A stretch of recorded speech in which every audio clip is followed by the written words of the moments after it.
할렐루야. 오늘 말씀은 손바닥에 새긴 사랑이란 제목으로 이사야서 49장 14절부터 16절까지의 말씀입니다. 오직 시온이 이르기를 여호와께서 나를 버리시며 주께서 나를 잊으셨다 하였거니와 여인이 어찌 그 젖먹는 자식을 깼으며 자기 태에서 난 아들을 긍휼히 여기지 않겠느냐. 그들은 혹시 잊을지라도 나는 너를 잊지 아니할 것이라. 내가 너를 내 손바닥에 새겼고 너의 성벽이 항상 내 앞에 있나니. 지난 3월 21일 31년 전 6살 딸을 놀이터에서 잃어버린 어머니가 경찰의 도움을 받아 딸과 극적으로 상봉하는 모습을 영상을 통해서 봤습니다.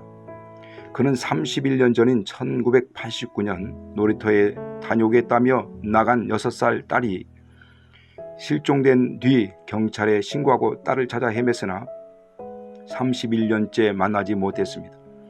어머니는 우연히 유전자로 가족을 찾을 수 있다는 내용 등이 담긴 실종아동 찾기 포스터를 보고 지푸라기라도 잡는 심정으로 경찰서를 찾았고, 어머니 요청을 받은 경찰의 끈질긴 탐문 조사 끝에 결국 모녀는 이날 오전 인천 삼산 경찰서에서 31년 만에 극적으로 상봉할 수 있었습니다.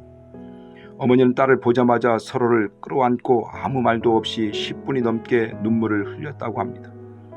자녀를 잃어버린 어미의 심정을 어떻게 표현할 수 있겠습니까? 오늘 말씀의 현 상황은 이스라엘 백성들이 바벨론 포로라는 힘들고 절망적인 상황에 처해 있었던 때였습니다. 전쟁 포로로 끌려간 포로 생활이 얼마나 힘들고 어려웠겠습니까? 말리타양 포로 생활의 고달픔은 이루 말할 수 없었을 것입니다.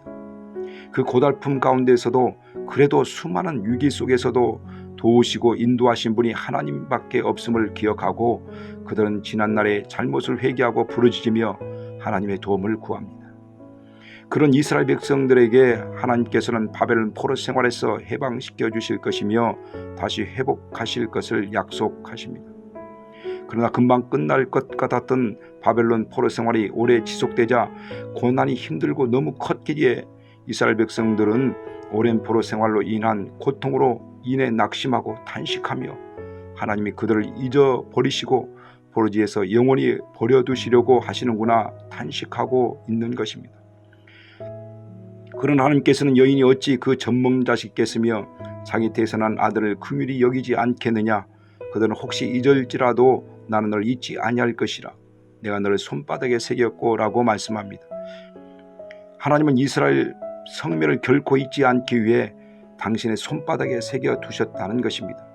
하나님께서는 약속하신 이 말씀은 오늘날 양손과 양발을 십자가에 못 박으신 하나님의 아들 예수 그리스도를 통해서 성취되었습니다. 예수 그리스도는 하나님의 말씀을 성취하시고 하나님의 사랑을 나타내 보이시기 위해 십자가에 손과 발이 못 박히시고 피 흘려 죽으심으로 우리를 향하신 하나님의 사랑을 보여주시고 말씀을 확증해 주셨습니다. 주님 손에 있는 그 상처는 무엇입니까?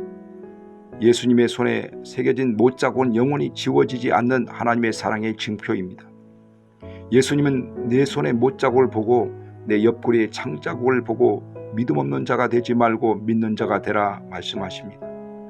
이 말씀은 오늘날 우리에게 주시는 하나님의 사랑의 말씀입니다. 우리는 하나님이 우리를 사랑하신다고 확신하고 믿고 살아가면서도 감당할 수 없는 어려움이 오고 고통스러운 때는 임마누엘 사랑을 망각하고 버림받은 자처럼 낙심합니다. 하나님께서 나를 버리시며 나를 잊으셨구나 하는 생각 때문에 낙심하고 있다가도 내 마음 깊숙이 저 밑바닥에 묻혀져 있던 생각까지 감찰하시며 나의 마음을 위로해 주실 때 하나님의 사랑을 다시 깊이 느끼며 눈물을 흘릴 때가 있습니다. 하나님은 어떤 극한 형편이든지 자녀된 우리를 잊지 않고 사랑하십니다.